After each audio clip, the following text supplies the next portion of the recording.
വളരെ പാവപ്പെട്ട സ്വഹാബിയാണ് ജുലൈബീബ് റളിയല്ലാഹു അൻഹു. മുത്തനബി സല്ലല്ലാഹു അലൈഹി വസല്ലം തങ്ങൾ ആ സ്വഹാബിയോട് ചോദിക്കുന്നുണ്ട്, അലാ തതസവ്വജി യാ ജുലൈബീബ്, ജുലൈബീബ് കല്യാണം കഴിക്കുന്നില്ല മോനെ.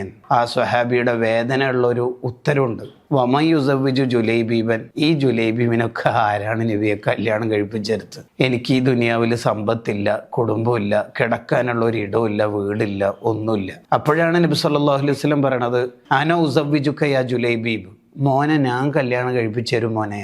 850 യുവാക്കളുടെ കല്യാണമാണ് ഏപ്രിൽ 5 നടക്കുന്നത്.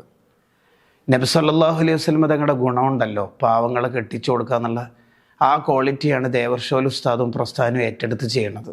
നമ്മളുണ്ടാവണം മുന്നിൽ. മോമിനീങ്ങളെ, വിശ്വാസികളെ, മനുഷ്യരെ നമ്മളെ കൊണ്ട് ചെയ്യാവുന്ന പരമാവധി സംഭാവന ആ സംരംഭത്തിലേക്ക് കൊടുക്കാൻ പറ്റണം. ഞാനുണ്ട് ജുലൈബീബ് എന്ന വർത്താനം നമുക്കും ഉണ്ടാവണം.